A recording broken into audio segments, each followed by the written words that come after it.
சுவிசேஷம் 16ஆம் அதிகாரம் 20ஆம் வசனத்தின் கடைசி பகுதி சொல்லுகிறது, உங்கள் துக்கம் ஆமென், துக்கம் சந்தோஷமாய் நிச்சயமாகவே மாறும். அதுல எந்த மாற்று கருத்தும் கிடையாது. ஆனால் துக்கப்பட வேண்டியது அவசியமாயிருக்கிறது. ஸ்திரீயானவள் தன்னுடைய கற்ப காலத்துல பிள்ளையை பெற்றெடுக்கும் பொழுது எவ்வளவாய் துக்கப்படுகிறார்களோ, வேதனைப்படுகிறார்களோ, அப்படிப்பட்ட ஒரு துக்கத்தை நாம் அனுபவிக்க வேண்டிய அவசியமா இருக்கு. அவள் பிள்ளையை பெற்றெடுத்த பிறகு ஒரு குமாரனை பெற்றெடுத்தேன் என்று அந்த துக்கத்தை மறக்கிறது போல நம்முடைய வாழ்க்கையிலும் எல்லாம் மறக்கிற ஒரு சூழ்நிலை வரும். அல்லேலூயா. கற்ற பிள்ளைங்க கேட்டு பாருங்க, கற்ற வரைக்கும் துக்கம்தான். எவ்வளவு கஷ்டம் தெரியுமா? எவ்வளவு நெருக்கங்கள், அந்த டெஸ்ட் ஜோப்பா, இரவும் பக்கம் அதிகமா தூக்கம் இருக்காது. நான் கட்டி முடிச்ச பிறகு இன்னைக்கு படுத்து உருள்வாங்க. அவங்க பட்ட கஷ்டங்களுக்கு ஏற்ற விதமா எப்படி இருப்பாங்கன்னா, அந்த வீட்டை நல்ல விதத்தில் அனுபவிப்பார்கள். அல்லேலூயா, அல்லேலூயா. தேர்வை எழுதின பிள்ளைங்களை கேட்டு பாருங்க. ஒரு மக சொன்னாங்களாம் பாஸ்டமாண்ட, அந்த மக ஒரு குறிப்பிட்ட உயர்ந்த ஒரு படிப்பை படிக்கிறதுக்கு அந்த மக அந்த ஃபவுண்டேஷன் அப்படிங்கிற ஒரு தேர்வை எழுதியிருக்காங்க. அதுக்குள்ள போகிறதுக்கே, அந்த அந்த படிப்புக்குள்ள போகிறதுக்கே ஃபவுண்டேஷன் அடிப்படையான ஒரு படிப்பை படிச்சிருக்காங்க. அந்த மக 12ஆம் வகுப்பை படிச்சு முடிச்சு அந்த ஃபவுண்டேஷன்ங்கிற அந்த பாடத்தை படிச்சு முடிச்சுட்டாங்க. இதுல அந்த மகள் தேர்ச்சி பெற்று அடுத்த நிலைக்கு போக கர்த்தர் உதவி செஞ்சார். அதே போல இந்த மகள் படிக்கிற அதே படிப்பை இன்னொருத்தவங்க 12வது முடிச்சுட்டு நினைக்கிறேன், கல்லூரியும் முடிச்சுட்டு அந்த படிப்புக்கு அவங்க வந்திருக்காங்க. என்னால முடியலையே, உன்னால எப்படி முடிச்சது அப்படின்னு கேட்டிருக்காங்க போல. கர்த்தர் தம்முடைய பிள்ளைகளோடு கூட இருக்கிறது விளங்க பண்ணுகிறார். பரீட்சை எழுதுகிறது கொஞ்சம் கஷ்டமா தான் தெரியும். ஆனா படிச்சு எழுதிட்டா அது காலத்துக்கும் பிரயோஜனமா இருக்கும். அதனால்தான் 10வது 12வது 11வது பிள்ளைங்க படிக்கிற பிள்ளைங்களாம் ரொம்ப கவனமா நீங்க படிச்சு எழுதுங்க. இந்த 12வது எடுக்கிற மார்க் ரொம்ப முக்கியமானது, ரொம்ப முக்கியமானது. அந்த மார்க் நல்லா இருந்தா எல்லா காலேஜிலும் கூப்பிட்டு சீட்டை கொடுப்பாங்க. இல்லைன்னா உங்க அப்பா அம்மா எல்லாம் வாட்ச்மேன் மாதிரி காத்திருக்கணும் காலேஜில் போய். அதனால ஸ்தோத்திரம், நீங்க பண்ற தப்புக்கு அவங்க தான் பனிஷ்மெண்ட் அனுபவிப்பாங்க. அவங்க போய் நிற்பாங்க, மணிக்கணக்கில் நிற்பாங்க, கெஞ்சுவாங்க. அதனால நல்லா படிங்க, கர்த்தர் நம்மை உயர்த்தும். எந்த ஒரு விஷயத்திலும் சோதனை இருக்கும், வேதனை இருக்கும், பாடுகள் இருக்கும். அது நிலையானதல்ல, நிரந்தரமானதும் அல்ல, சீக்கிரத்தில் அது மாறும். அல்லேலூயா, அல்லேலூயா, அல்லேலூயா. நாம் வாசித்ததை போல யோவான் சுவிசேஷம் 17ஆம் அதிகாரத்தில் ஆண்டவராகிய இயேசு கிறிஸ்து நமக்காக ஜெபித்த அந்த ஜெபத்தை நாம் கவனிக்க வேண்டும். இங்கே ஆண்டவராகிய இயேசு கிறிஸ்து அப்பொழுதே நமக்காக எவ்வளவு கருத்தாக ஜெபம் பண்ணுகிறார். அந்த ஜெபத்தை வாசித்த பிறகு என் மனதில் தோன்றின ஒரு காரியம் என்ன தெரியுமா? என் தேவன் எவ்வளவா என்னை நேசித்திருக்கிறார், எவ்வளவு அன்பு வச்சிருக்கிறார் என் மேல. எனக்காக ஜெபித்த அந்த ஜெபங்களை என்னால் புரிந்து கொள்ள முடிந்தது. ஸ்தோத்திரம். வாசிக்கலாம், கர்த்தருடைய நாமம் மகிமைப்படட்டும்.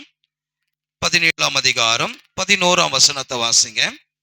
யோவான் 17:11. இவர்கள் உலகத்தில் இருக்கிறார்கள், நான் உம்மிடத்திற்கு வருவேன். பரிசுத்த பிதாவே, நீர் எனக்கு தந்தவர்கள் நம்மை போல ஒன்றா இருக்கும்படி நீர் அவர்களை உம்முடைய நாமத்தினாலே காத்து கொள்ளும். எப்படி ஒரு ஜெபம் செஞ்சிருக்காரு. நம்ம ஒன்னா இருக்கணும். போன வாரம் நம்ம கேட்டோம், ஆதாமை ஏதோம் தோட்டத்தை விட்டு விரட்டுவதற்கு பிசாசானவன் சர்வத்தின் மூலமாக பேச ஆரம்பித்தான். சர்வம் பிசாசு இல்ல, அந்த சர்வத்தை பிசாசு ஆளுகை செய்தான். இரண்டாவது, காயேன் ஆபேல் வாழ்க்கையில செலுத்தின காணிக்கையில ஒரு கசப்பை இருதயத்திலே அவன் விதைத்தான். அது நிமித்தமாய் காயனுடைய முகம் வேறுபட்டது.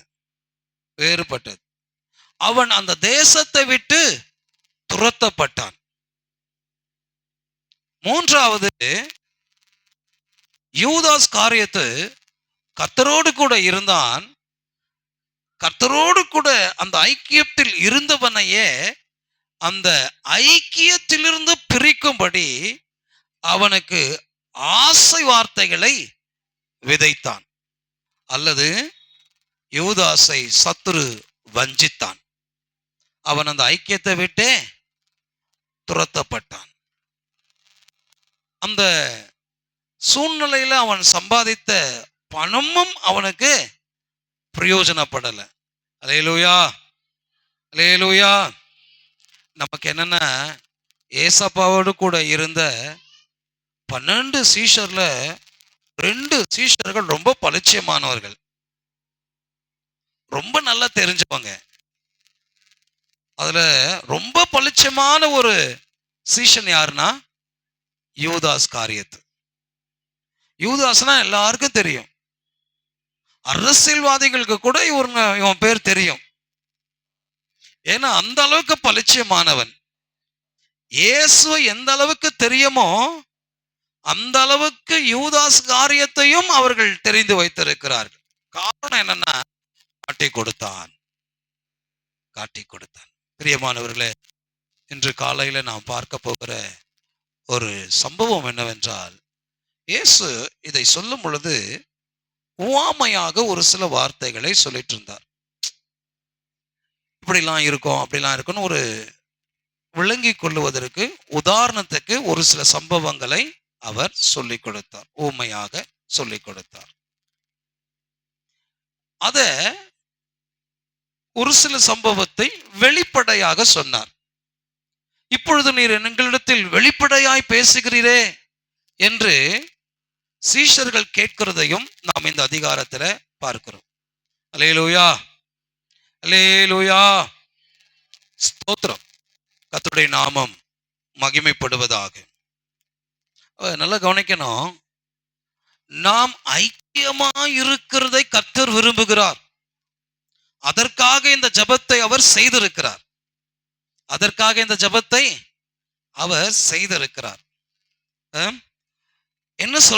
என்ன எப்படியெல்லாம் பார்க்கிறார், ஸ்தோத்திரம், எப்படியெல்லாம் ஜெபிக்கிறார், எப்படியெல்லாம் நம்ம அந்த ஜெபத்துல தாங்கி இருக்கிறார் என்பதை இந்த அதிகாரத்தை முழுமையா வாசித்தா நமக்கு விளங்கும்.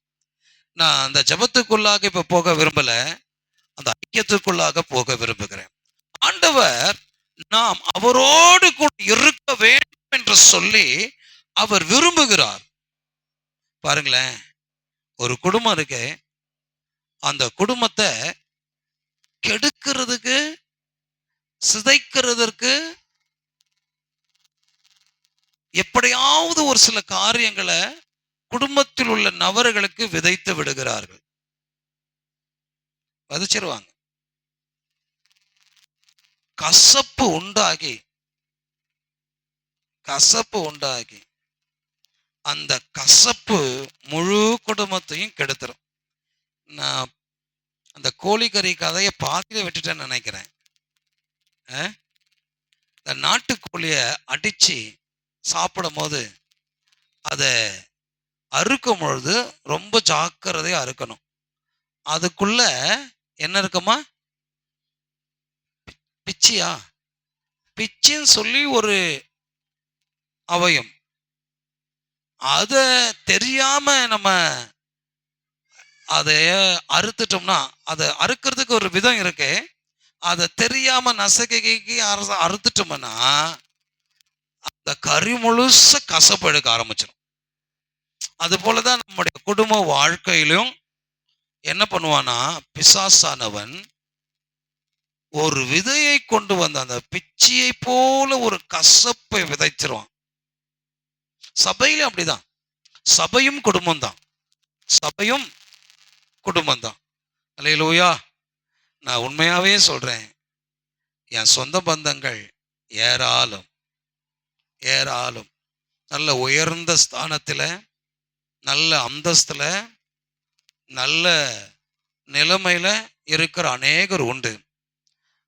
அந்த குடும்பங்கள்ல என்னை அழைக்கலைன்னா போக மாட்டேன். எனக்கு தெரிஞ்சு ஒரு சில குடும்பங்கள்ல போனதே கிடையாது. சொந்த பந்தங்கள போனதே கிடையாது. நல்ல வசதி வாய்ப்போடு கூட இருக்கிற அவங்களாண்ட போனதே இல்லை. ஆனா உங்க வீட்டுக்கு நான் வர்றதுக்கு ரொம்ப விரும்புவேன். உங்க வீட்டுல வந்தா எனக்கு ரொம்ப அது விருப்பமான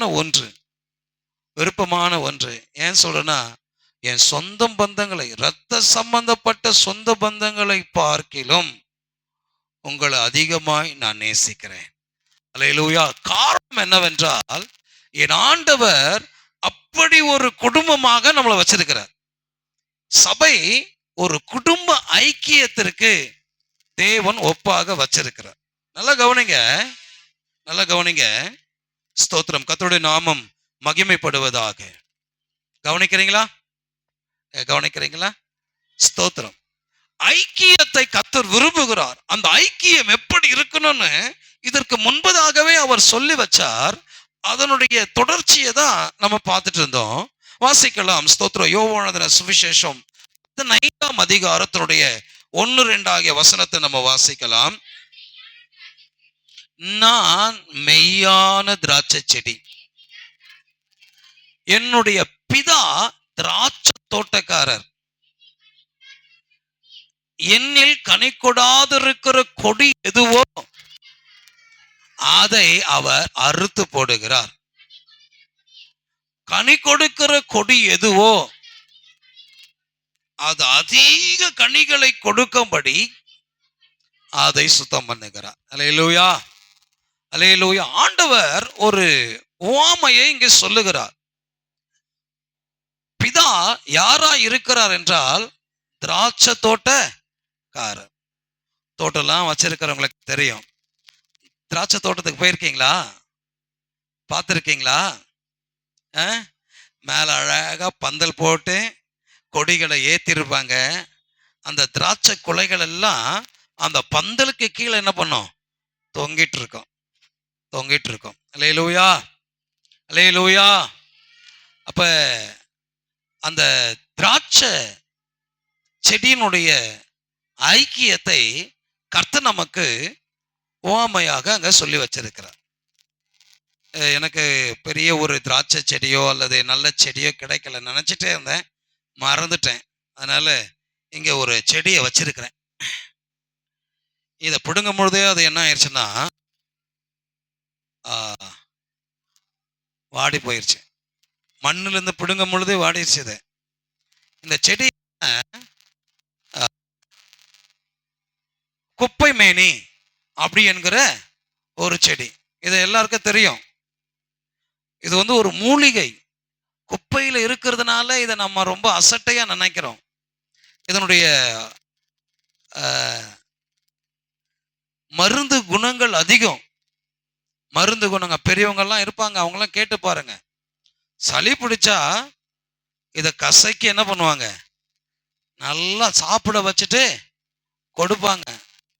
ஒரு டம்ளர் தண்ணியை குடிச்சிட்டா, இந்த தண்ணியை குடிச்சிட்டா அச்சோ அப்பா உள்ள இருக்கிற எல்லா சளியும் வெளியே வந்துடும். பல நாள் கஷ்டப்படுறத பார்க்கலாம், ஒரே ஒரு நாள் இந்த செடியினுடைய இலைய நீங்க கசக்கி குடிச்சு பாருங்க, ரொம்ப நல்லா இருக்கும். ஒரு சிலர் இதை சமையல் பண்ணி சாப்பிட்றாங்க, ஒரு சிலர் சாப்பிட்றாங்க. சரீரத்துக்கு அவ்வளோ ஏற்ற. இதை பூமியிலிருந்து பிடுங்கின ஒண்ணுமே இது வாடி வதங்கிருச்சு. அது போலதான் பிதாவுடைய ஐக்கியத்திலிருந்து நம்மளை பிடுங்கிறதுக்கு பிசாசு என்ன பண்றான்? வகை தேடுகிறான். நல்ல கவனிங்க. இந்த செடி இந்த செடி இப்ப எப்படி இருக்குன்னா, அந்த தண்டோடு ஒட்டி இருக்கு. என்னவா? திராட்சை செடி. என்னில் கனி கொடாதிருக்கிற கொடி எதுவோ? இப்போ திராட்சை கொடி எதுல ஒட்டி இருக்குன்னா, செடியோடு ஒட்டி இருக்கு. இதுதான் உங்களுக்கு, இதான் திராட்சை செடி. அல்லேலூயா. இந்த திராட்சை செடி ஃபுல்லா இருக்கு. இந்த கொடி என்ன பண்ணுதுன்னா, தண்டுல ஒட்டி இருக்கு. தெரியுதா? இதெல்லாம் தெரியுதுங்களா? தண்டுல ஒட்டி இருக்கு. இந்த திராட்சை செடிக்கு தோட்டக்காரர் என்ன பண்றாருன்னா, தண்ணி பாய்ச்சுகிறார், அதை பராமரிக்கிறார், அதை சுத்தம் பண்ணுகிறார், அந்த செடியை அவர் கவனித்துக் கொள்ளுகிறார். இப்ப அந்த செடியிலிருந்து கொடிய என்ன பண்றாங்க? பிச்சை எடுக்கிறார். இப்ப இந்த செடி வளர்ந்து கட்டெடுக்கும். இந்த கொடி வளருமா? வளருமா? ஏன் வளராது? இப்ப இந்த இந்த தண்டில் இருந்த ஐக்கியம், இந்த தண்டில் இருந்த சத்துவம், இந்த தண்டில் இருந்த உறவு, இந்த தண்டில் இருந்த எல்லா நன்மைகளையும் இது இழந்துருச்சு. இப்ப ஒரு கிறிஸ்தவன் கிறிஸ்துவோடு ஐக்கியமா இருக்கும் பொழுதுதான் அவன் ஸ்தோத்திரம் ஆசீர்வதிக்கப்பட்டவனாக கிறிஸ்துவுக்குள் வளருகிறவனாயிருப்பான். அதுபோல பிசாசானவன் நம்மை கர்த்தருடைய ஐக்கியத்திலிருந்து பிரிக்க அவன் ஸ்தோத்திரம் சதி வேலைகளை செய்கிறான். அது நிமித்தமா என்ன பண்ணுவான்னா, நம்ம மனசுல கசப்புகளை விதைப்பான். அந்த கசப்பு அப்படியே வளரும்.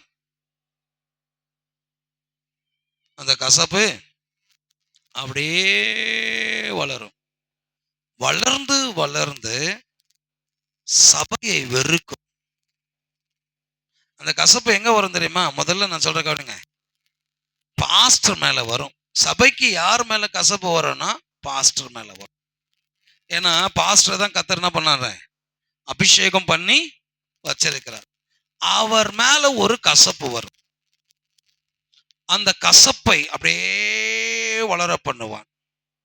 இந்த கசப்பு வந்தாலே என்ன பண்ணோம்னா, சபையை வெறுப்போம். சபையை வெறுக்கும் பொழுது சபையின் ஐக்கியத்துல பங்கு கொள்ள மாட்டோம். சபையினுடைய ஐக்கியத்துல பங்கு கொள்ள மாட்டோம். சபையினுடைய ஐக்கியத்துல பங்கில்லாத நம்மள என்ன பண்ணுவானா, ஈஸியா சபையிலிருந்து துரத்து விட்டுவான். சபைக்கு வெளியே நம்மளை துரத்து விட்டு நம்முடைய ஆவி, ஆத்துமா, சரீரத்தை அவன் நரகத்திலே தள்ளுவதற்கு அது ஏதுவாக மாறிவிடும். அல்லேலூயா. அதனாலதான் ஆண்டவர் பூமியில சபை என்கிற இந்த ஐக்கியத்தை ரத்தம் சிந்தி சம்பாதித்தார். அல்லேலூயா. உங்களுக்கு கசப்பு என் மீது வர வைத்தான். என் மீது கசப்பை வர வைத்தவன் சபையின் ஐக்கியத்தை விட்டு உங்களை பிரிக்க வகை தேடுவான். வகை தேடினவன் சபையை விட்டு வெளியே போக வைப்பான். சபையை விட்டு வெளியே போனவர்கள் கர்த்தரை விட்டே வெளியே போக செய்வான். ஏன்னா சபை உங்களை பாதுகாக்கும்படி ஜெபிக்கும். சபை உங்களுக்கும் தேவனுக்கும் நல் உறவை ஏற்படுத்தும். இப்ப இங்க பிரசங்கம் பண்றோம்னா இது நான் கண்டுபிடிச்ச ஒண்ணு கிடையாது. உங்க எல்லாரையும் உட்கார வச்சுட்டு நான் இங்க பேசிக்கிட்டு இருக்கிறேன்னா இது நான் கண்டுபிடிச்ச ஒன்று கிடையாது. கர்த்தர் உபதேசம் பண்ணினது. கர்த்தர் இதெல்லாம் செஞ்சார். ஆக ஆண்டவர் இந்த சபையின் ஐக்கியத்துல என்ன வச்சிருக்கிறார்னா, அவருடைய உபதேசம் நம்மை சுத்தமாக்கும். அல்லேலூயா. அவருடைய உபதேசம் என்ன பண்ண சுத்தமாகும். கர்த்தருடைய நாமம் மகிமைப்படுவதாக. ஏன் 5ஆம் வசனத்தை வாசிங்க. நானோ திராட்சை செடி, நீங்கள் கொடிகள். ஒருவன் என்னிலும் நான் அவனிலும் நிலைத்திருந்தால் அவன் மிகுந்த கனிகளை கொடுப்பான். கவனிங்க, ஆண்டவர் இங்க சொல்றார், நான் திராட்சை செடி, நீங்க கொடிகள். திராட்சை செடியோடு அந்த கொடி ஒட்டி இருந்தாதான், இணைஞ்சிருந்தாதான் அதனுடைய சத்துவம், அந்த வேர்ல கிடைக்கிற சத்துவெல்லாம் அந்த கொடிக்கு வரும். அந்த வேர்ல கிடைக்கிற சத்துவெல்லாம் கொடிக்கு வரும். அதனால்தான் சங்கீதம் 1ஆம் சங்கீதம் சொல்லுது, அவர் நீர்க்காலங்களில் ஓரமாய் நடப்பட்டு தன் காலத்தில் தன் கனியை தந்து இலை உதிராதிருக்கிற மரத்தை போல் இருப்பான்.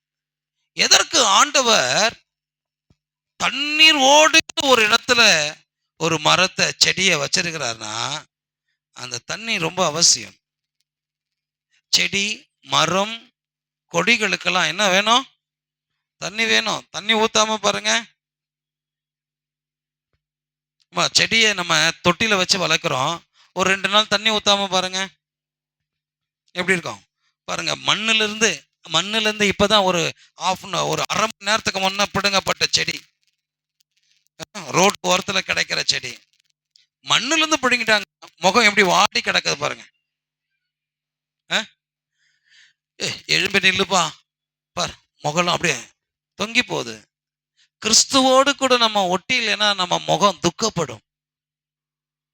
கிறிஸ்துவோடு கூட நம்ம இணைந்து இருந்தாதான் நம்ம முகம் பிரகாசமா இருக்கும், கம்பீரிக்கும். நில்லுப்பா, நிக்க முடியல. ஏன்? தண்ணி இல்ல. வேர்ல தண்ணிய உரிச்சா இவர் என்ன பண்ண, தலை நிமிர்ந்து நிற்பார். ஒரு கிறிஸ்தவன் கிறிஸ்துவின் ஐக்கியத்தில் இருந்தால்தான் அவனுக்கு ரட்சிப்பின் சந்தோஷம்.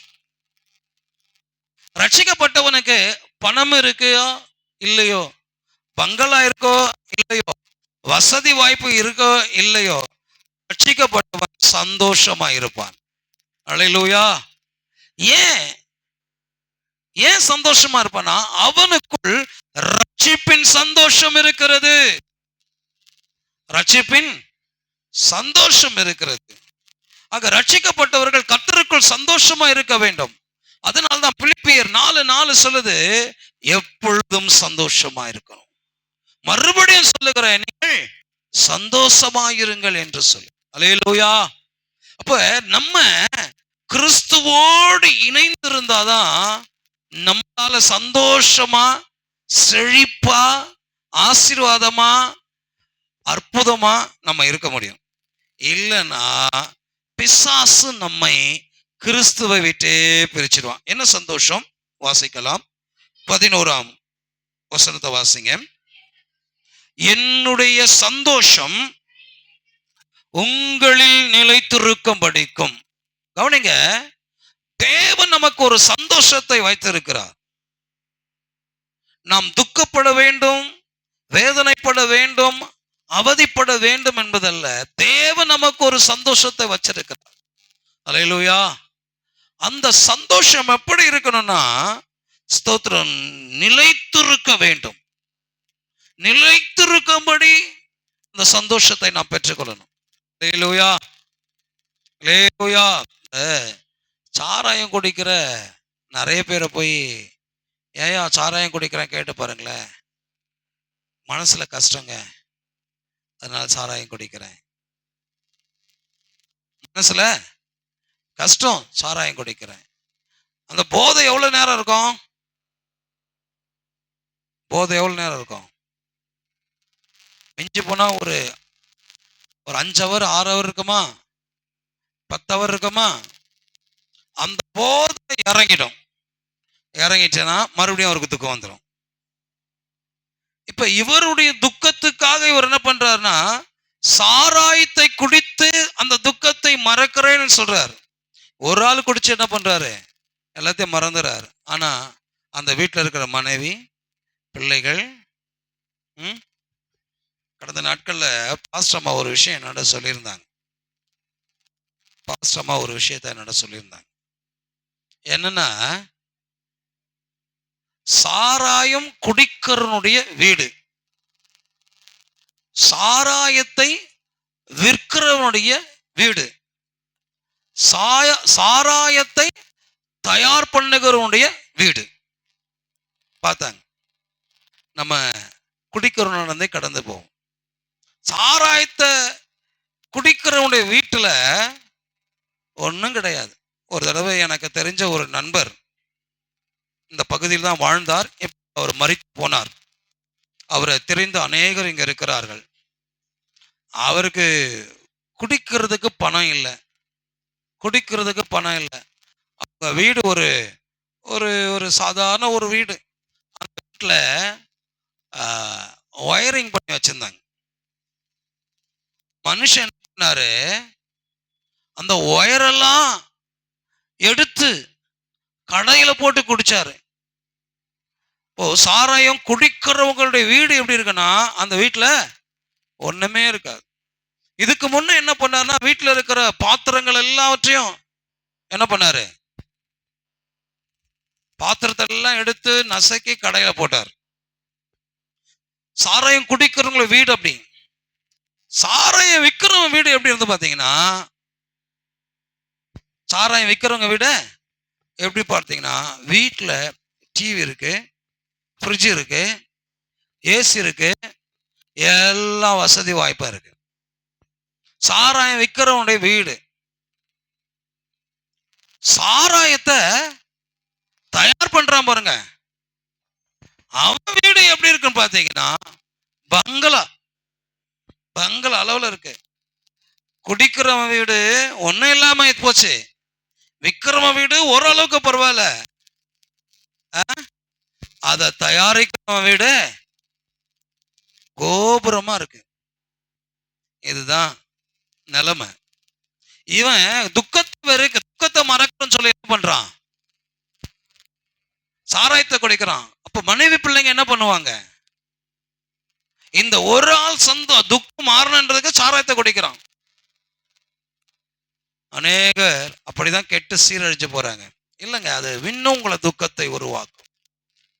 குடிக்கிற குடி பழக்கம் துக்கத்தை உருவாக்கும். ஆசைக்கு குடிச்சு, சந்தோஷத்துக்கு குடிச்சு அடிமையாய் போனவர்கள் ஏராளம். சரி கவனிங்க, ஆண்டவர் 11ஆம் வசனத்துல, என்னுடைய சந்தோஷம் உங்களில் நிலைத்திருக்கும்படிக்கும் உங்கள் சந்தோஷம் நிறைவாக இருக்கும்படிக்கும் இவைகளை உங்களுக்கு சொன்னேன். எவைகளை? இயேசுவோடு இணைந்திருக்கிற வாழ்க்கை, இயேசுவோடு கனி கொடுக்கிற வாழ்க்கை, இயேசுவின் ஐக்கியத்தோடு இருக்கிற ஒரு வாழ்க்கை, அது சந்தோஷமா இருக்கும். அல்லேலூயா, அல்லேலூயா. நமக்கெல்லாம் வேற வேற பிரச்சனைகள்லாம் வந்திருக்கு. உண்மையான ஒரு கிறிஸ்தவனுக்கு இருக்க வேண்டிய ஒரு பாரம் என்ன பாருன்னா, ஆத்துமா பாரம். அல்லேலூயா. நம்ம வீட்டில் அது இல்லை, இது இல்லை, அப்படி இல்லை, இப்படி இல்லைன்னு பாரம் இப்ப நமக்கு பெருகி இருக்கு. நேற்று கூட ஒரு இடத்துல போய் ஒரு ஸ்தோத்திர கூட்டம், ஒரு பாஸ்டருடைய அம்மா மறிச்சிட்டாங்க. அந்த அம்மாவுடைய ஸ்தோத்திர கூட்டத்தை என்னை நடத்தும்படி கேட்டுக்கொண்டாங்க. அதனால நான் ஒரு மண்டபத்துல வச்சு நடத்தினாங்க. அந்த மண்டபத்துக்குள்ள போனவனே எனக்கு ஒரு பாரம் உண்டாயிடுச்சு. என்னன்னா, ஆண்டவர் ஆராதிக்கிற சபையை நம்ம இப்படி வச்சிருக்கிறோம். அவன் சாதாரண ஒரு இடத்த அவ்வளவு அலங்காரம் பண்ணி அற்புதமா வச்சிருக்கான். உள்ள போகும் பொழுதே அது நம்ம மனசுக்கு ரொம்ப பிடிச்சிருக்கு. அத மாதிரி இருக்கு.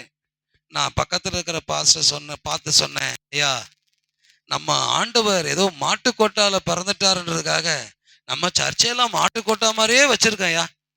இவன் பத்தியா பாவிகள் வந்து போற இடம் எவ்வளவு மகிமையா இருக்கு பாருங்க. அவ்வளோ அழகா டெக்கரேஷன்லாம் பண்ணி அழகா ஃபால் சீலிங்லாம் போட்டு ரொம்ப பக்காவா இருந்தது. அழகா இருந்தது, அழகா இருந்தது. மனசுக்கு ரொம்ப சமாதானமா இருந்தது. நான் சொன்னேன், அந்த பாஸ்டர் கூப்பிட்டு சொன்னேன், ஆண்டவர் மாட்டு கொட்டாயில பிறந்துட்டாருன்றதால நம்மளும் அப்படிதான் வச்சிருக்கிறோம் அப்படி. பிரியமானவர்களே, நல்லா கவனிங்க. நம்ம என்னதான் ஒன்றும் இல்லாத ஒரு வீட்டுக்குள்ள வாழ்ந்தாலும் ரட்சிப்பு நமக்குள்ள இருந்தா சந்தோஷம் நமக்குள்ள இருக்கும். அல்லேலூயா. எல்லா பணக்கார வீட்டுல எல்லா வசதி வாய்ப்புகள் இருந்தாலும் கூட அவனுக்கு ரட்சிப்பு இல்லைன்னா நிச்சயமா சந்தோஷமா இருக்கவே முடியாது. சந்தோஷமா இருக்கவே முடியாது. அப்ப நம்முடைய சந்தோஷம் நிலையா இருக்கணும், நிலைத்து இருக்கணும்னா நம்ம கர்த்தரோடு கூட நிலைத்து இருக்கணும். நமக்கு எதனா ஒண்ணுன்னா கர்த்தரை விட்டு விலகிறோம். பிரச்சனை வந்தா கர்த்தரை விட்டு விலகிறோம்.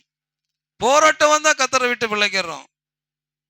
இன்னைக்கு நான் காலையில எழும்பி காரை கழுவிட்டு இருந்தேன், காரை தொடச்சிட்டு இருந்தேன். அப்போ ஒரு பையன் வந்தான், தம்பி வந்தான். அண்ணா எனக்காக ஜெபம் பண்ணீங்கண்ணா. என்னப்பா விஷயம்னு. பழைய பாவெல்லாம் நான் துரத்துறது என்ன இழுக்குதுண்ணா. ஏன் நீ சர்ச்சைக்கு போலியா? 9 மணிக்கு போவேண்ணா அப்படின்னா. சரி போப்பா, நல்லா கவனிச்சுக்க. பாவம் உன்னை தொடரும், பாவம் உன்னை தொடரும். ஆனா நீ என்ன பண்ணும்? யோசேப்பை போல பாவத்தை உதறி தள்ளிவிட்டு ஓடினா உன் ஆண்டவர் உயர்ந்த ஸ்தானத்தில் வைப்பார். இல்ல, அந்த பாவம் எனக்கு இன்பமா இருக்கு, அந்த பாவ சந்தோஷம் எனக்கு பெருசா இருக்கு அப்படின்னு நினைச்சேன்னா சிம்சோனை போல தரிசனத்தை இழந்த குருடனா இருப்பேன். சிம்சோனை போல தரிசனத்தை இழந்தவனா இருப்பேன் சொன்னேன். அல்லேலூயா. அது போல பாவத்தினால ஒரு சில சும்மா அந்த குடிக்கிற சந்தோஷம், புகைப்பிடிக்கிற சந்தோஷம், ஒரு சில சிற்றின்பங்களின் சந்தோஷம், மாம்ச இச்சையின் சந்தோஷம், இதெல்லாம் நமக்கு தேவையில்லை. ஒரு ஏழை குடியான் வீட்டுல ரட்சிப்பு இருக்குமானால் அங்க கம்பீர சந்தோஷம் இருக்கும். அல்லேலூயா, அல்லேலூயா. நீ கிறிஸ்து இயேசுவுக்குள் ஐக்கியமா இருக்கணும். செடியில கொடி ஒட்டி இருக்கிற வரைக்கும் தான் அந்த கொடி செழிப்பா இருக்கும். என்னைக்கு அந்த செடியிலிருந்து கொடியை வெளியே கொண்டு வரமோ ஆடி போயிரும்பா. உன் வாழ்க்கை நிலைமை இதுதான். உங்க வாழ்க்கை நிலைமை இதுதான். கிறிஸ்துவின் ஐக்கியத்திலிருந்து உங்களுக்கு மட்டும் இல்ல, எனக்கும் தான் எல்லாவற்றையும் சொல்றேன். நான் கிறிஸ்துவோடு கூட ஐக்கியமா இருந்தா இப்படி முகம் வாடுதலா இருக்கணும்னு அவசியமே இல்லை, இப்படி இருக்கணும்னு அவசியமே இல்லை. தலை குனிஞ்சி தலை தொங்கி போய் ஒன்றும் இல்லாதவனாய், ஸ்தோத்திரம், வெட்கப்படுகிறவனாய், அவமானப்படுகிறவனாய் வாழ வேண்டிய அவசியம் இல்லை. அல்லேலூயா, அல்லேலூயா. ஒரு சாட்சியை சொல்லி நான் முடிக்கிறேன், கவனிங்க. ஸ்தோத்திரம். இந்த ஆவடியில தாமஸ் ராஜ் என்கிற ஒரு பாஸ்டர், தாமஸ் ராஜ் அப்படியே சொல்லுகிற ஒரு பாஸ்டர், அவருடைய சாட்சி ஒன்று யூடியூப்ல எல்லாம் இருக்கு, நீங்க பார்க்கலாம். அவர் சமீபத்தில் தான் மரித்து போனார். அந்த மனுஷன் அந்த ஆவடியில 14 வயசுல அவங்க ஊர்ல இருந்து அவங்க சொந்தக்காரங்க மல்லிகை கடையில வேலை செய்யறதுக்கு கூட்டிட்டு வந்துட்டார். இங்க வந்து சொந்தக்காரன் நம்பி வந்துட்டாரு. அந்த சொந்தக்காரன் வாங்கின வேலை, அவர் சொல்றாரு, என்ன மாட்டை விட மோசமா வேலை வாங்கினானுங்க அப்படின்னு சொல்றாரு. 14 வயசுல என்னன்னா மூட்டை சுமக்க விடுவாங்களாம். காலையில 4 மணிக்கு எழுப்புவாங்களாம். காலையில 4 மணிக்கு என்ன வார்த்தை சொல்லி எழுப்புவாங்களாம்? அடா சோம்பேறிங்களா, இன்னும் தூங்குறீங்களான்னு. நான் உங்களை வந்து கூப்பிட்டா எப்படி கூப்பிடுவாங்க வீட்டுல? என் பிள்ளைங்க அவ்வளோ அழகான பிள்ளைங்க, அருமையான பிள்ளைங்க. காலையில 10 மணி வரைக்கும் அதிகாலை ஜபம். காலையில எழும்பி உங்க காப்பி கேட்கும் போது என்ன டைம்னா 10 மணி. 10 மணி ஸ்கூலுக்கு போகணும்னு நினைச்சீங்களேன். 8:30 மணிக்கு ஸ்கூலுக்கு போனா சுறுசுறுப்பு எப்போ வருதுன்னு பாத்தீங்கன்னா 8 மணிக்கு தான் வருது. அதுக்கு முன்ன ஸ்தோத்திரம், ஆண்டவருடைய நாம மகிமைப்படட்டும். அந்த தேவனுடைய மனுஷனை சோம்பேறிகளா எழுந்துடுறா அப்படின்னு சொல்லி எழுப்புவாங்களாம். படுக்க போகிறது எப்ப? 12:01 ஆயிடுமா. படுக்க போகிறதுக்கு 12:01 ஆயிடுமா. அந்த தேவ மனுஷன் சொன்னாரு, என்ன நல்ல வேலையில ஆண்டவர் என்ன அமர்த்தினாரு. ஏன்னா நான் இரவெல்லாம் என்ன பண்றேன், முழிச்சிருந்தது. ஒரு 4 ஹவர் 5 ஹவர் தூங்கிட்டு மறுபடியும் என்ன பண்றேன், 4 மணிக்கு எழும்புற ஒரு பழக்கத்தை கொடுத்தாரு. அது நான் ரட்சிக்கப்பட்ட பிறகு அந்த நேரம் என் ஜெப நேரம் மாறிச்சுன்றார். அல்லேலூயா, அல்லேலூயா, அல்லேலூயா. அந்த தேவனுடைய மனுஷன் எங்க மூட்டை சுமந்தாரோ அதே பகுதியில ஆண்டவர் அந்த மனுஷனுடைய தலையை உயர்த்தினார். சைக்கிள் கூட இல்லாம நடந்து திரிஞ்ச அதே பகுதியில காரோடு சகல வசதி வாய்ப்புகளோடு கர்த்தர் அந்த மனுஷனை உயர்த்தி வச்சார். அவருடைய மரண நாள்ல நான் போய் கலந்து கொண்டேன். மரண நாள்ல நான் போய் கலந்து கொண்டேன். போனா ஆவடியே ஸ்தம்பிச்சிருச்சு. அரசியல்வாதிகளுக்கு கூட அவ்வளவு கூட்டம் இருக்காது. சாவல ஆயிரக்கணக்கான அந்த ஜனங்களை கட்டுப்படுத்துவதற்கு நூற்றுக்கணக்கான போலீஸ்காரர்கள், நூற்றுக்கணக்கான போலீஸ்காரர்கள். ஏறக்குறைய போலீஸ்ல 300 பேர் மேல இருப்பாங்க. அப்படி வெறும் மூட்டை சுமந்த அந்த மனுஷனை, வண்டி இழுத்த அந்த மனுஷனை அதே பகுதியில தேவனுடைய மனுஷனா அவர் சிகரெட் பிடிக்கிறதுல அவரை மாதிரி சிகரெட் பிடிக்க முடியாது. அந்த காலத்திலேயே அப்படியே தொடர்ந்து சிகரெட்டை பிடிச்சி 100 ரூபாய் பரிசு வாங்கியிருக்கிறார். அந்த காலகட்டத்தில் அவரை மாதிரி யாரும் சிகரெட் பிடிக்க முடியலையா. போட்டியில சிகரெட் பிடிக்கிற போட்டியில 100 ரூபாய் பரிசு வாங்கியிருக்கிறார். அல்லேலூயா, அல்லேலூயா. அந்த மனுஷனுடைய தலையை கர்த்தர் உயர்த்தினார். நான் சொல்றேன், நீங்க கிறிஸ்துவில் ஐக்கியமா இருக்கும் பொழுது ஒரு சில சஞ்சலங்கள் தவிப்புகள் வரலாம். அது நிலையானதில்லை. காற்றடிச்சா வெயில் வந்தா காஞ்சு போகும், காஞ்சு போகும். தண்ணி துணியில பட்டவனே ஐயா தந்தை அழகா பாடியிருக்காருல, துன்பமா துயரமா அது தண்ணீர் பட்ட உடை போன்றதம்மா. காற்றடிச்சா வெயில் வந்தா நம்ம வாழ்க்கையில் இருக்கிற துன்பமும் துயரமும் இயேசு என்கிற நீதியின் சூரியன் உதிக்கும் போது அது காஞ்சே போகும். அல்லேலூயா. நம்புறீங்களா? உங்க ஐக்கியம் யாரிடத்தில் இருக்கிறது? துன்மார்க்கருடைய ஆலோசனையில நடவாதே, பாவிகளுடைய வழியில நிற்காதே, பரியாசக்கார உட்கார இடத்தில் உட்காராதே. நீங்களும் எங்க இருக்கிறீங்க? யாராவது ஒருத்தரை கூப்பிட்டு ஏமா நீ ஏன் இப்படிலாம் நடந்துக்கிற, அத்தோட என் முகத்துக்குள்ளே முழிக்க மாட்டாங்க. பார்த்தீங்களா, ஒளிஞ்சி ஒளிஞ்சி ஒளிஞ்சி ஒளிஞ்சி எங்கேயாவது அடிபட்டு உதப்பட்டு என்ன பண்ணுவாங்க, பாஸ்டர் அப்பவே சொன்னாரு நான் கேட்கல.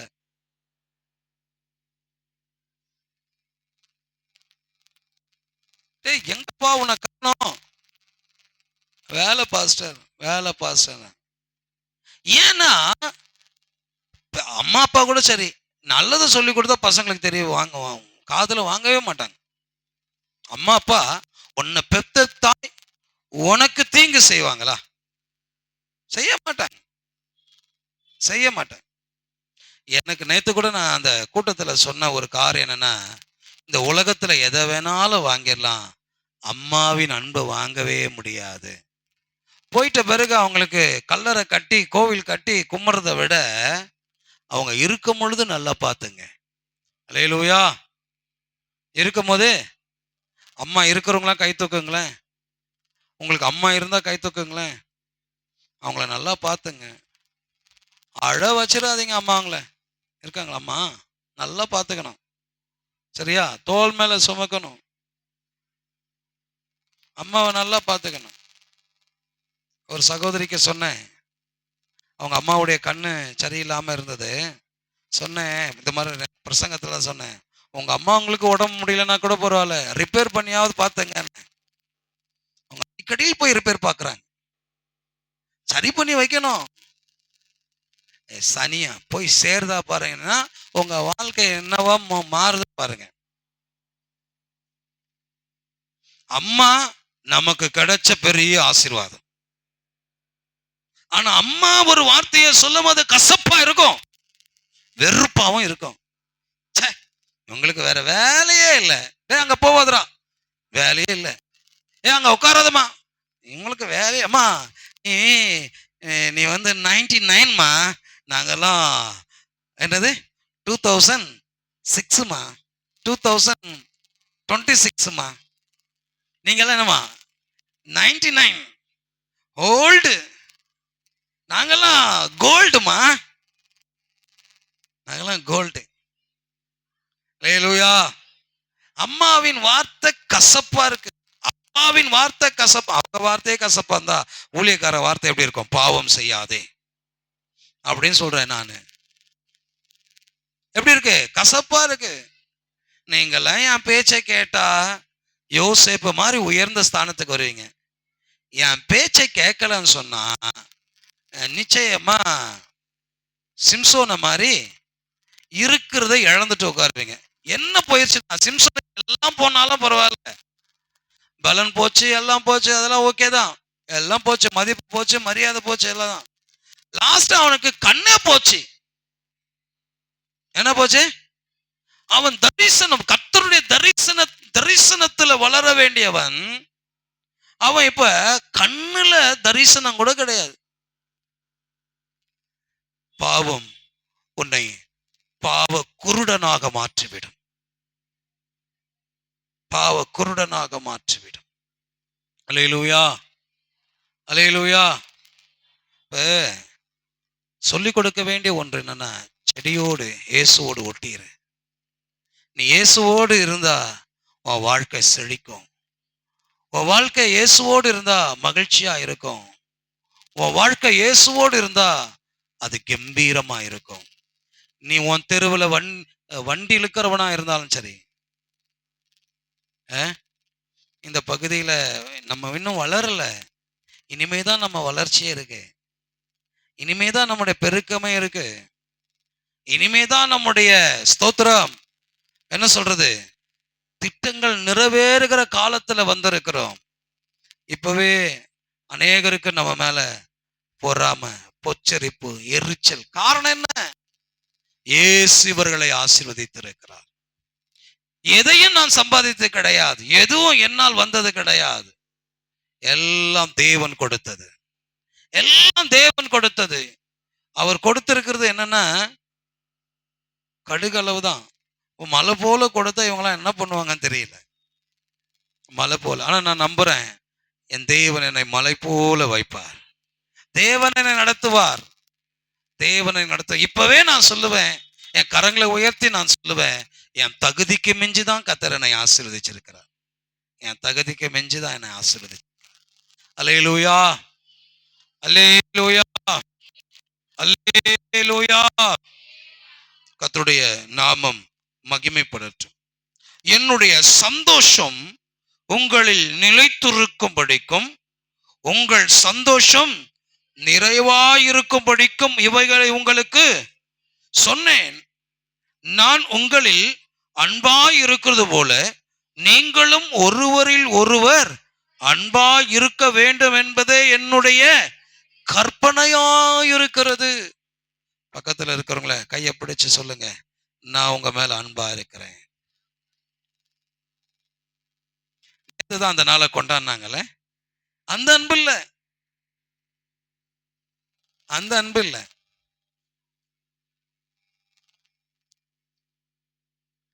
பிப்ரவரி மாதம் 14ஆம் தேதி கொண்டாடின அந்த அன்பு அல்ல, இது கிறிஸ்துவின் அன்பு. இது கிறிஸ்துவின் அன்பு. நாம் பார்க்கிறோமே, இந்த வில்லியம் கேரி இங்கிலாந்துல இருந்து இந்தியாவுக்கு ஏரோப்ளைன்ல இல்ல, கப்பல்ல வந்து சேர்ந்த மனுஷன். அவர் வந்த கப்பல்ல எத்தனையோ பேர் செத்து போனான். செத்து போனவனை தூக்கி கடல்ல போட்டாங்க. மிஞ்சி மிச்சமா வந்தவங்க இவங்கெல்லாம், மிஞ்சி மிச்சமா வந்தவங்க சும்மாவா இருந்தாங்க. கண்ணுக்கு முன்னவே பிள்ளைய, தான் பெற்ற பிள்ளைக்கு அவரே குழி எடுத்து அவரே புதைத்தார்.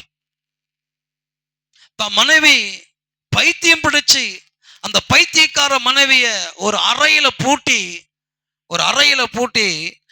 அந்த பைத்தியக்கார மனைவி கத்திக்கொண்டே இருக்கிறார். இவர் கர்த்தருடைய வசனத்தை எழுதி கொண்டே இருக்கிறார். ஏறக்குறைய இந்த பரிசுத்த வேதாகமத்தை 40 மொழிகளிலே மொழிபெயர்த்த தேவனுடைய மனுஷன் வில்லியம் கேரி. அல்லேலூயா.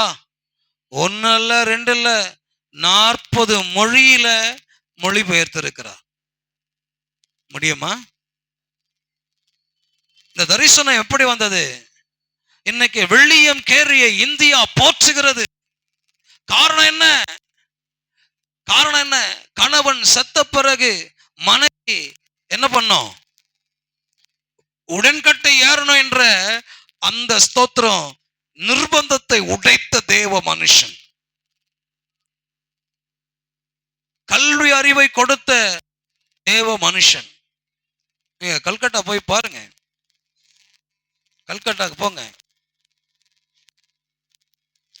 அவர் அந்த தேவனுடைய மனுஷன் நின்று ஆராதித்த அந்த இடத்துல நின்று நானும் ஆராதிக்க கர்த்தர் கிருபை பாராட்டினார். ஆராதனை நடத்த கர்த்தர் கிருபை பாராட்டினார். அவர் நின்று பிரசங்கித்த அந்த ஆல்டர்ல நிற்பதற்கு கர்த்தர் எனக்கு உதவி செய்தார். அவர் கட்டின அந்த கல்லூரிகளிலே போய் நிற்பதற்கு கர்த்தர் உதவி செய்தார். அல்லேலூயா, அல்லேலூயா. இப்ப நல்லா புரிஞ்சுங்க தேவ ஜனமே, நல்லா புரிஞ்சுங்க. நாம் கிறிஸ்துவோடு இருந்தா நாம் சந்தோஷமா இருப்போம். நம்ம பிரிக்கலான்னு அவன் வகை தேடுகிறான். எதை வச்சு பிரிக்கிறான் தெரியுமா? அவனுடைய திட்டம் எல்லாம் நான் வெளிப்படையாய் சொல்லுகிறேன். நீங்க கோபப்பட்டாலும் பரவாயில்ல, பாவம் செய்யாம இருங்க. கோபப்பட்டாலும் பரவாயில்ல, வெளிப்படையா சொல்லுகிறேன். அன்னைக்கு ஏதோன் தோட்டத்துல சர்வத்தின் மூலமாய் வந்து ஏவலாண்ட பேசினான். எப்படி பேசினான்? ஏமாற்றும்படி பேசினான். உங்க வீட்டுக்குள்ளவும் பாம்பு வரும், சர்ப்பம் வரும். அது நல்ல விலங்கு, புரிஞ்சா அதுக்கு முட்டையும் பாலையும் கொடுத்து அனுப்புங்க.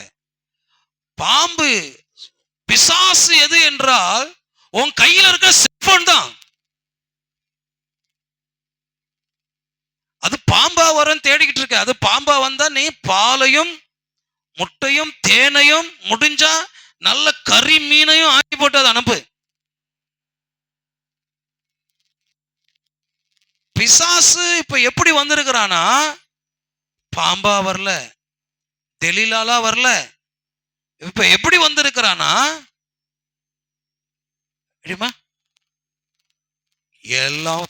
எல்லாவற்றுக்கும் எல்லாம். நீங்க தெரிஞ்சுங்க. இவனுங்க சாப்பாடு இல்லாம கூட இருப்பானுங்க, செல் இல்லாம இருப்பானுங்களா, கேட்டு பாருங்க. நீங்க இல்லைன்னா வாழ முடியுமா? நீங்க கூட இல்லைன்னா ஊழியம் செய்ய முடியுமா? இவங்கெல்லாம் அதை தண்ணி வேற விதமா பண்ணும். செல்லு இல்லாம நான் வாழ முடியாது. ஏய், இனிமே நீ செல்ல எடுக்க கூடாது கையில. அப்பா திட்டான், பிள்ளைங்க அப்பா முடிவுக்கு போறாங்க. செல்லு இல்லாம வாழ முடியாத உன்னால, செல்லு இல்லாம இருக்க முடியாத உன்னால.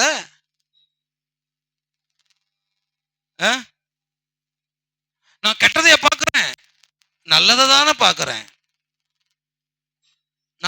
பாக்குறேன். நீ விரும்பினாலும் வருதே, நீ விரும்பல ஆனா அது வருதே. ஆமா, ஒரு பாவம் நமக்குள்ள போகிறதுக்கு முதல் இடமே கண்ணு. இந்த கண்ணு வழியா மேட்ரு உள்ள போச்சுன்னா, அதாவது படிச்சு புரிஞ்சுக்கிறத விட பார்த்து புரிஞ்சுக்கிறது ரொம்ப லகுவானது. தெரியுமா உங்களுக்கு? இந்த அட்டாச்மெண்ட்லாம் வருது, என்னன்னு தெரியல. நான் பேர் சொல்ல விரும்பல, கவனிங்க. கொஞ்ச நாளுக்கு முன்ன பல்லு வளர்க்குற பேஸ்ட்டுக்கு உங்க பேஸ்ட்ல உப்பு இருக்குதா அப்படின்னு கேட்டாங்க. அப்படி இருந்தா உங்க பல்லு எல்லாம் சொத்தையா போகி என்ன ஆயிடும்? உங்க பல்லு வீணா போயிடும் அப்படின்னாங்க. அந்த அட்டாச்மெண்ட்லாம் பார்த்துருக்கீங்களா? அதுக்கப்புறமா அதே கம்பெனிக்காரன் சால்ட் பேஸ்ட் போட்டான். அந்த சால்ட் இப்ப எதுக்குன்னா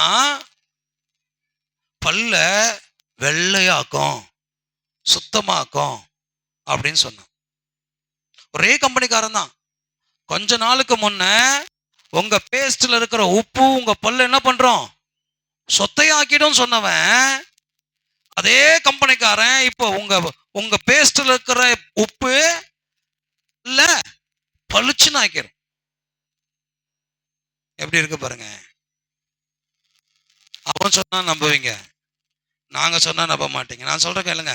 பல்ல நீங்க எந்த பேஸ்ட்ல வேணா வளர்க்குங்க. நம்ம ஸ்ட்ராங்கா இருக்கா தட்டி பாக்குறியா? நீ முடிச்ச வேணே வா, நான் உள்ள சுத்தி வச்சுக்கிறேன், தட்டி பாக்கு. ஆபீஸ் ரூம்ல சுத்தியல் இருக்கு, சின்ன சுத்தியல், பெரிய சுத்தியல், சம்மட்டி கூட இருக்குன்னு நினைக்கிறேன். இடிச்சு பார்க்கலாம். பல்லு ஸ்ட்ராங்கா இருக்கணும்னா என்ன பண்ணணும்னா, எந்த பேஸ்ட் வேணா பல்ல வளர்க்குங்க, உங்க கைய வச்சு அதை தேய்ச்சி கொடுங்க. லாஸ்டா உங்க கைய வச்சு பல்ல வளக்கிட்ட பிறகு கைய வச்சு உங்க கைய வாயில வைக்கிறதுக்கே உங்களுக்கு ஒப்ப மாட்டேங்குது. தேய்ங்க. அந்த இசரெல்லாம் கிரிப்பா இருக்கும், நல்லா இருக்கும். இந்த கையினுடைய தேயில அது ரொம்ப ஸ்ட்ராங்கா இருக்கும். அல்லேலூயா, அல்லேலூயா. கவனிங்க, நான் முடிக்க போகிற நிறைய விஷயம் இருக்கு, பேச எனக்கு நேரம் இல்லை, அதனால முடிக்கிறேன். கவனிங்க. ஸ்தோத்திரம். 26ஆம் வசனத்தை வாசிங்க.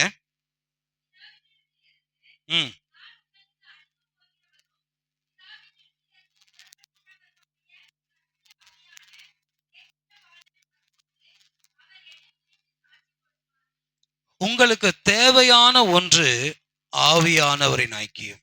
இந்த ஆவியானவர் உங்களுக்குள்ள இருந்தா செல்லுல அதை விட பெரிய விஷயமே வந்தாலும். ஒரு தடவை ஒரு தேவனுடைய மனுஷன் ஜெபம் பண்ணிருக்காராம். நான் நினைக்கிறேன் ஆபிரகாம் லிங்கன் அப்படின்னு நினைக்கிறேன். ஒரு தேவனுடைய மனுஷன் ஜெபம் பண்றாராம். ஜெபம் பண்ணிட்டே இருக்கும் போது பிசாசு அந்த வீட்டுக்குள்ள ரொம்ப பகிரங்கமான உருவ தோற்றத்தோடு வந்து வந்தானா. ஒரு ஜெபம் பண்ணிட்டு இருக்காராம். ஆண்டவரோடு கூட இருக்கிறார், ஆண்டவரோடு கூட இருக்கிறார். அவன் வந்த உடனே பார்த்தாராம். நீதானா, உட்காரு அப்படின்னாராம். அவனுக்கு ரொம்ப விஷயமாயிருச்சு, ரொம்ப அசிங்கமாயிருச்சு. நான் போனா எல்லாம் பயப்படுறானுங்க, நான் போனா எல்லாம் நடுங்குறானுங்க, இவன் என்ன சாதாரணமா என்ன உட்கார சொல்லிட்டானே, எரிச்சல் ஆயிடுச்சான். ரொம்ப நேரம் உட்காந்து பார்த்தான். இவர் ஆண்டவரோடு கூட ஜெபம் பண்ணிக்கிட்டே இருந்தார். பார்த்தான், ஜெபம் பண்ற இடத்துல அவன் இருக்க முடியுமா? ஓடியே போயிட்டான். நான் சொல்லுகிறேன், உங்க செல்லு உங்களை இழுக்கும், வேறொரு பக்கமா இழுக்கும். சும்மா ஒரு சின்ன கேம் விளையாடுற பசங்களை எடுத்துங்களேன், கேம் விளையாடுற பசங்களை, அவன் இப்படி இப்படி இப்படி இப்படி இப்படின்றான், பைத்தியக்கார மாதிரி பண்றான். நாங்க பார்த்தவங்க எல்லாம் ரோட்ல கத்துறவங்க எல்லாம் யாருன்னா பைத்தியக்காரங்க. இப்ப பேசிக்கின்னு கத்தின்னு போறான், இவனும் பைத்தியக்காரனா என்னன்னு தெரியல. பைக்க ஓட்டிட்டே போறான், திட்டே போறான். நம்மளதான் திட்டுறான்னா திரும்பி பார்த்தா அவன்